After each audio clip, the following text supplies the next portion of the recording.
जय श्री राम भाई। जय श्री राम। बीजेपी तो जीतेगा रे। আর যদি না জিততো? তৃণমূলের পার্টি অফিসে উদ্ধার হলো একের পর এক মারাত্মক অস্ত্র। ক্যানিংয়ে নারায়ণপুর এবং ছেলেমেয়েরা যেখানে পড়তে আসে এবং তাদেরও আমি অনুরোধ করব রাত্রির বেলা না বেরোতে, কারণ মমতা বন্দ্যোপাধ্যায় বলে দিয়েছে 10 লাখ টাকা দিয়ে দেবো। মানে মেয়েদের জীবনের মূল্য কি 10 লাখ টাকা? রেপ হলে 10 লাখ টাকা, এটা হলে 15,000 টাকা, এটা হলে এবং এই তো আর ফিরে আসবে না। যা টাকা লাগবে আমি দেবো। হ্যাঁ, আমরা 10 লক্ষ টাকা তো দিতেই পারি। उसके एक गंदा धर्म जो इसने बनाया, जो মোদীকে ক্ষমতা থেকে নামিয়ে আমরা ভারতে ইসলামী পতাকা উদ্দিন করবো ইনশাআল্লাহ।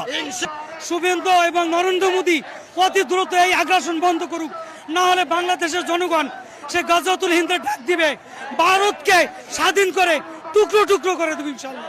পশ্চিম বাংলায় যদি মুসলমানেরা নিরাপদে না থাকে, বাংলাদেশে হিন্দুদেরও নিরাপদে থাকতে দেওয়া হবে। জয় বাংলা একটু বলবেন। হ্যালো বললো, হ্যালো, হ্যাঁ জয় বাংলা বলুন। স্লোগান ধরেন, জয় বাংলা। কেন জেলে পশ্চিমবঙ্গের মেয়েদের জেলে 196 জন প্রেগনেন্ট হয়ে গেল? এর থেকেই তো বোঝা যায় যে জেলগুলোর অবস্থা কি।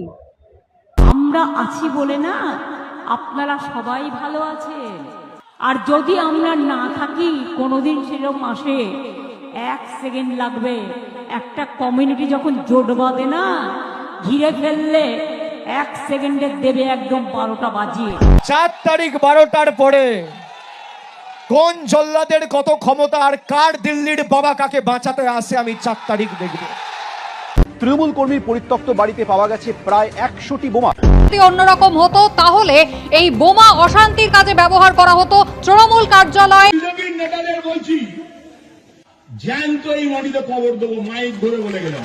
আগামী দিন পশ্চিমবাংলায় কে মুখ্যমন্ত্রী হবে সেটা মুসলমান ঠিক করবে। আপনারা কি বিজেপি না এসে যদি টিএমসি হতো তাহলে কি হতো? আমি